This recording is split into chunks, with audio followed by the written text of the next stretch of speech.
اعوذ باللہ من الشیطان الرجیم بسم اللہ الرحمن الرحیم السلام علیکم ورحمۃ اللہ وبرکاتہ۔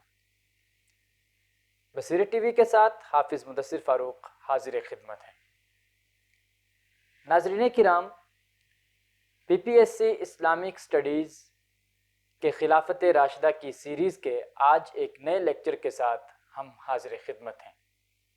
یہ لیکچر نہ صرف پی پی ایس سی بلکہ ایف پی ایس سی اور اسی قسم کے دیگر مقابلہ جاتی امتحانات کی تیاری، ٹیسٹ میں کامیابی، انٹرویو میں پوچھے جانے والے سوالات کی تیاری، یونیورسٹیز میں ایم فل یا پی ایچ ڈی کے ایڈمیشن میں اس کے ٹیسٹ یا انٹرویو کے تیاری کے لیے بہت زیادہ مفید ثابت ہو سکتا ہے۔ تو آئیے آغاز کرتے ہیں آج کے لیکچر کا۔ آپ کو معلوم ہوگا کہ ہمارے خلافت راشدہ کے جو 4 لیکچر بصیرت ٹی وی پہ اپلوڈ کیے جا چکے ہیں، ان 4 لیکچرز میں حضرت ابوبکر صدیق رضی اللہ تعالی عنہ کی خلافت کے واقعات کو ترتیب وار سوالات کی صورت میں بیان کیا جا رہا ہے، اور چوتھے لیکچر کے اختتام پر جنگ فراز کے حوالے سے معلومات آپ کے گوش گزار کی گئی تھیں۔ آج اسی سلسلے کو مزید وہیں سے آگے بڑھاتے ہیں اور آغاز کرتے ہیں آج کے اپنے خلافت راشدہ کے اس 5ویں لیکچر کا۔ تو چلتے ہیں اسکرین کی جانب، جہاں آپ نہ صرف سوال بلکہ اس کے جواب سے بھی آگاہی حاصل کر سکیں گے۔ ناظرین کرام، ہمارا آج کا پہلا سوال ہے، کس بادشاہ نے حضور اکرم صلی اللہ علیہ وآلہ آلہ وآصحابہ وسلم کے ایلچی کو شہید کر دیا تھا؟ اس بادشاہ کا نام ہے شرحبیل بن عمر غسانی۔ اگلا سوال ہے، رسول اللہ صلی اللہ علیہ وآلہ آلہ وآصحابہ وسلم کے ایلچی کو شہید کرنے کے بعد کون سی جنگ ہوئی؟ جنگ موتا واقع ہوئی تھی جب آپ صلی اللہ علیہ وآلہ آلہ وآصحابہ وسلم کے ایلچی کو شہید کیا گیا تھا۔ نیکسٹ کویسچن، فتنہ ارتداد کی روک تھام کے لیے حضرت ابوبکر صدیق رضی اللہ تعالی عنہ نے کتنے لشکر بھیجے؟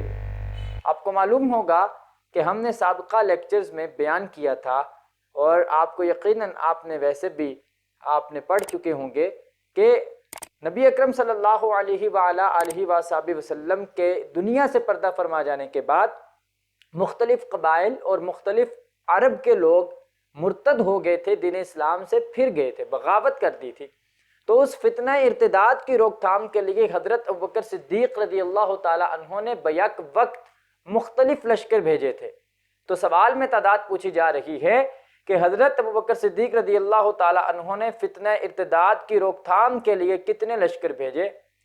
جواب ہے 11 لشکر آپ نے بھیجے تھے۔ حضرت ابوبکر صدیق رضی اللہ تعالی عنہ نے حضرت خالد بن ولید رضی اللہ تعالی عنہ کو کس طرف بھیجا؟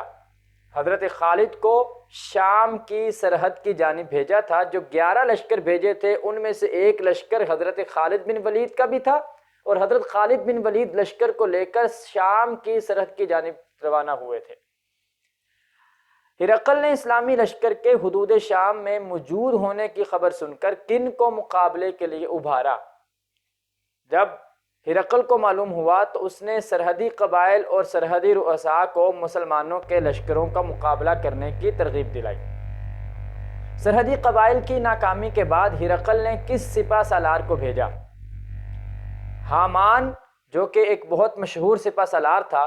سرحدی قبائل مسلمانوں کو روکنے میں ناکام رہے تو پھر اس نے ایک اپنے سپہ سالار کو عظیم لشکر دے کر روانہ کیا کہ مسلمانوں کا مقابلہ کیا جائے۔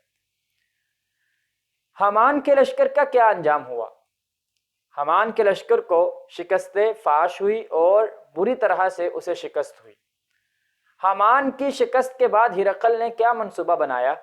جب سرحدی قبائل بھی ناکام رہے، اس کا بھیجا ہوا حامان بھی ناکام ہو گیا، اب اس کے بعد ہرقل نے کیا منصوبہ بنایا؟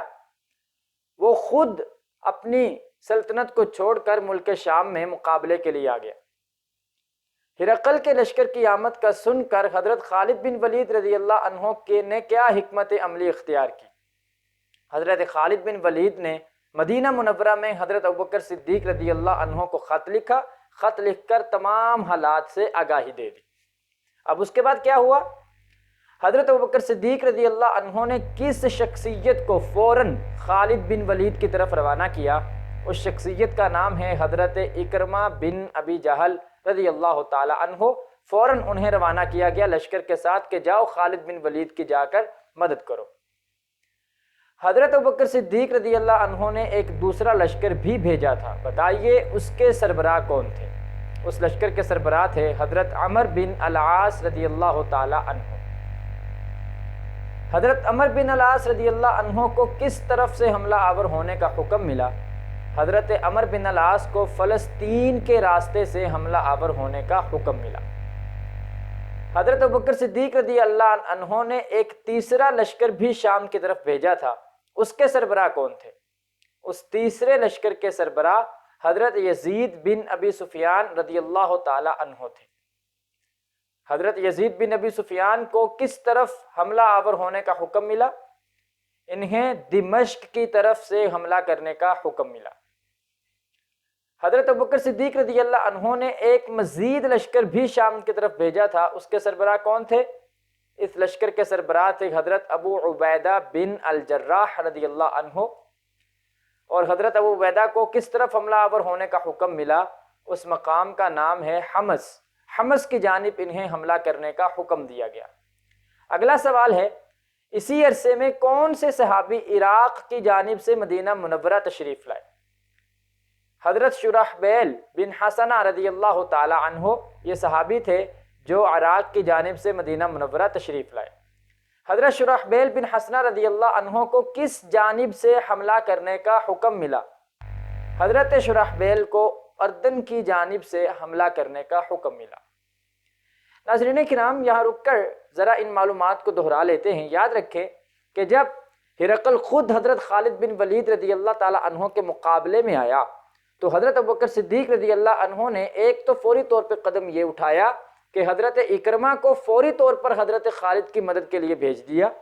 اس کے بعد حضرت صدیق اکبر رضی اللہ تعالی عنہ نے شام کے 4 علاقوں کی جانب سے، 4 سرحدوں کی جانب سے 4 مختلف لشکروں کو شام میں بھیجا۔ ایک لشکر کی سپہ سالاری حضرت عمر بن العاص کر رہے ہیں، ایک کی سپہ سالاری حضرت یزید بن ابی سفیان کر رہے ہیں، ایک لشکر کی سپہ سالاری حضرت شرحبیل بن حسنہ کر رہے ہیں، اور ایک لشکر کی سپہ سالاری حضرت ابو عبیدہ بن الجراح کر رہے ہیں۔ ایک لشکر فلسطین کی طرف جاتا ہے، ایک اردن کی طرف جاتا ہے، ایک حمص کی جانب جاتا ہے، اور ایک دمشق کی جانب جاتا ہے۔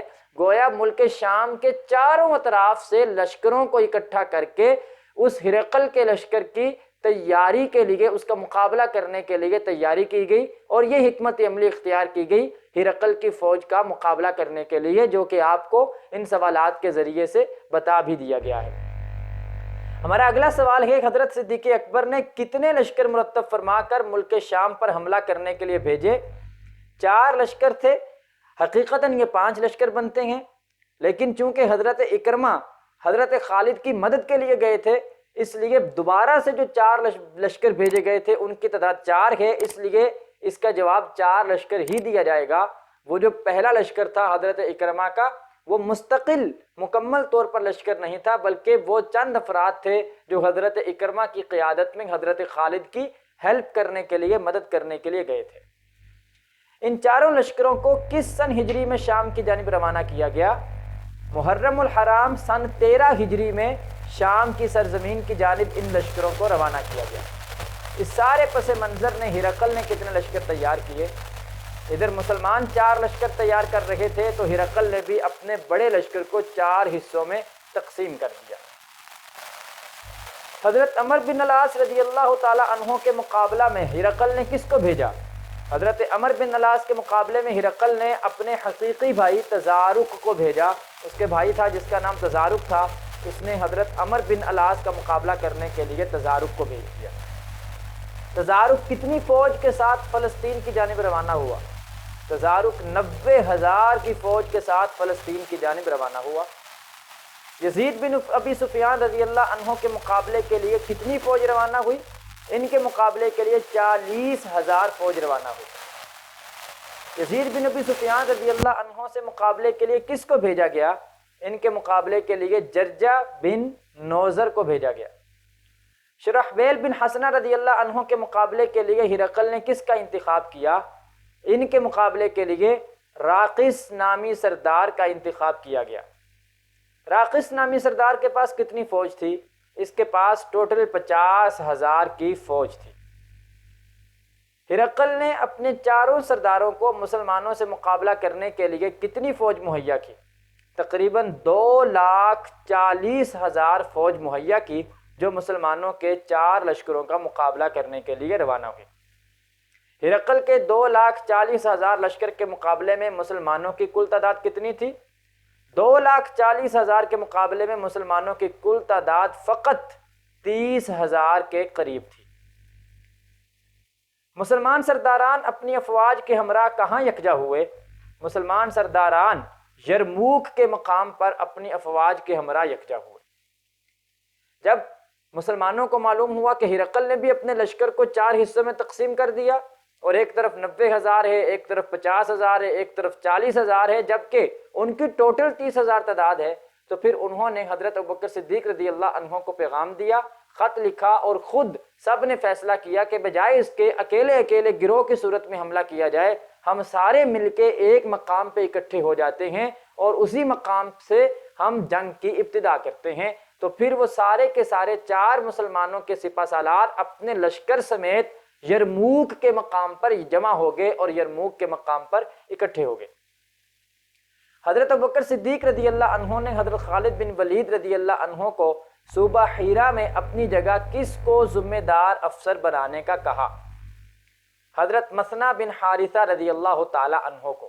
جب حضرت ابوبکر صدیق کو اطلاع پہنچی تو انہوں نے حضرت خالد کو پیغام بھیجا کہ فوری طور پر اپنے صوبے کا گورنر حضرت مثنہ کو بنا دو اور خود جلدی یرموک کے مقام پر پہنچ جاؤ اور وہاں جا کر جنگ کے انتظامات کو سنبھالو اور رومی لشکر کا مقابلہ کرو۔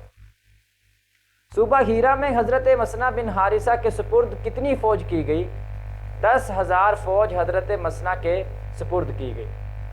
یرموک میں موجود مسلم فوج کی سربراہی کس عظیم سپہ سالار نے کی؟ اس عظیم سپہ سالار کا نام ہے حضرت خالد بن ولید رضی اللہ تعالی عنہ۔ حضرت خالد بن ولید کا سب سے بڑا اور پہلا کارنامہ کیا تھا؟ جنگ موتا آپ کا سب سے بڑا اور سب سے پہلا کارنامہ تھا۔ کس جنگ کے صلے میں حضرت خالد بن ولید کو سیف اللہ کا خطاب ملا؟ اسی جنگ موتا کے صلے میں حضرت خالد بن ولید کو سیف اللہ کا خطاب ملا۔ سوالات جنگ یرموک کے چل رہے ہیں، لیکن حضرت خالد بن ولید کی ذات کے حوالے سے جنگ موتا کے یہ 2 سوال اس لیے شامل کیے گئے ہیں کیونکہ یہ بہت اہم سوالات ہیں اور اکثر اوقات پیپر میں اس قسم کے سوال پوچھے جاتے ہیں۔ حضرت خالد بن ولید رضی اللہ عنہ اپنے ہمراہ کتنی فوج لے کر یرموک کی جانب روانہ ہوئے؟ 10,000 فوج لے کر روانہ ہوئے۔ 10,000 آپ نے حضرت مثنہ کے پاس چھوڑ دی ہیرا میں، اور 10,000 اپنے ساتھ لی اور ساتھ لے کر روانہ ہوئے۔ چاروں رومی لشکر کہاں جمع ہوئے؟ چاروں رومی لشکر چشمہ یرموک کے دوسری جانب جمع ہوئے۔ ایک طرف مسلمان چاروں لشکروں کے ساتھ وہاں جمع ہو گئے۔ ہرقل نے بھی کہا کہ اب تم بھی وہیں جا کر اکٹھے ہو جاؤ۔ ایک چشمے کے جانب مسلمان تھے اور دوسری یرموک کی جانب رومیوں کا لشکر جرار تھا۔ ہرقل کی 2,40,000 رومی لشکر کا سپہ سالار اعظم کون تھا؟ ہرقل کا بھائی تزارق۔ کس مہینے میں یرموک میں دونوں طرف کے لشکر جمع ہوئے؟ سفر المظفر کے مہینے میں یرموک کے دونوں لشکر جمع ہوئے۔ حضرت خالد بن ولید رضی اللہ عنہ یرموک میں کب پہنچے؟ ربیع الاول سن 13 ہجری میں حضرت خالد بن ولید یرموک میں پہنچے، یعنی تقریباً لشکروں کے پہنچنے کے 1 مہینہ بعد۔ کیا حضرت خالد بن ولید رضی اللہ عنہ کے یرموک پہنچنے سے قبل باقاعدہ جنگ کی ابتدا ہو چکی تھی؟ جی نہیں، باقاعدہ جنگ کی ابتدا نہیں ہوئی تھی، معمولی جھڑپیں ہوئی تھیں، کبھی کبھار چھیڑ چھاڑ ہوتی تھی اور معمولی قسم کی جھڑپیں ہوتی تھیں۔ حضرت خالد بن ولید یرموک کے مقام پر پہنچے، سفر میں سارے لشکر پہنچ چکے تھے۔ حضرت خالد بن ولید سارے انتظامات حضرت مثنہ کے سپرد کر کے تقریباً 1 مہینے کی مسافت طے کرتے کرتے 1 مہینے کے بعد آپ یرموک کے مقام پر پہنچے۔ اس وقت تک باقاعدہ طور پر جنگ کی ابتدا نہیں ہوئی تھی۔ ناظرین کرام، یہ تھا ہمارا آج کا خلافت راشدہ میں جنگ یرموک کی ابتدائی معلومات پر مشتمل لیکچر۔